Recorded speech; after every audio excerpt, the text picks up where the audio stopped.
The first part of piecing a t-shirt quilt is to debone your t-shirts. So I have a bunch of t-shirts here. They have a graphic on the front. This one doesn't have a graphic on the back. Some of them do have something on the back. So when you go to debone a t-shirt, all you need is a really good pair of scissors. And you start by cutting on any seams there are. This t-shirt doesn't have side seams. It just has seams around the sleeves. So I'm just going to dig right in and chop off these sleeves. Most of the time you don't even use the sleeve, but sometimes you need little pieces to make your squares all the right size or fit into the quilt. So I just cut the seam under the arm of the sleeve, and I opened the sleeve up so it's a flatter piece to work with if I need it later, and I'll set it aside. And I do that for both of the sleeves. And sometimes a sleeve has a graphic on it. You can use that. Sometimes your t-shirt has a pocket on it. You can use that. Just leave the pocket intact when you cut it out of the front of the shirt. Or keep it on the shirt and use it just like it is. This one has a graphic on it. And we can use that if we want later when we go to put the quilt together. But again, I just cut the underarm seam and I make a flat piece and I set it aside. Now for the rest of the t-shirt, you have to take off the neck. So I just chop away at the neck.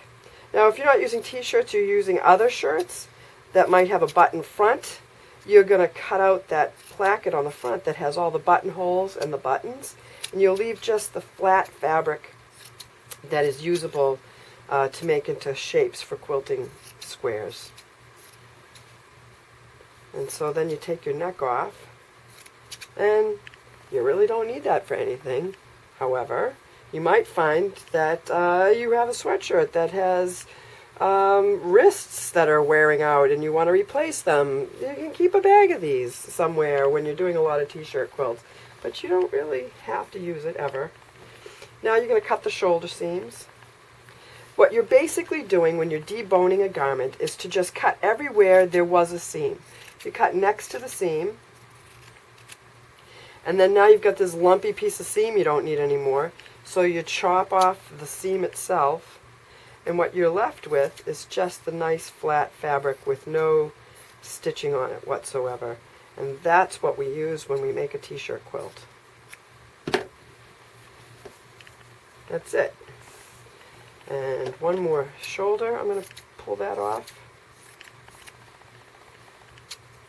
And then sometimes your t-shirts have side seams. You can cut them up the sides. This one didn't, but you really can't use it if it's just one big tube. So I am going to cut it up the sides. I'm just going to fold it right in half and cut up both sides right to where the underarm was, so that I have two big flat pieces to work with. I like it to be right in the middle, so I'm going to wiggle that a little bit. And cut right up the sides.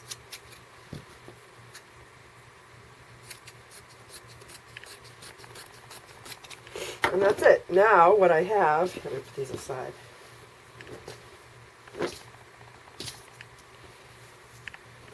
I have two flat pieces. One of them has just the graphic on the front. You can see it's a weird shape. Don't worry about that. We'll work with that. And one of them has a little bit of a graphic on the back. And that's it. Two nice big flat pieces. They can get cut up even further as you go. What I like to do with the second step is to stabilize these so that they won't wear out in your quilt. And the best way to stabilize them is to buy a product that is like a webbing that melts when you iron it. And this webbing goes on the back of the t-shirt. And it comes a good width that's pretty good for graphics on t-shirts. So you cut yourself a chunk of that. And you go to your iron board, you iron out your t-shirt so it's nice and flat on the ironing board.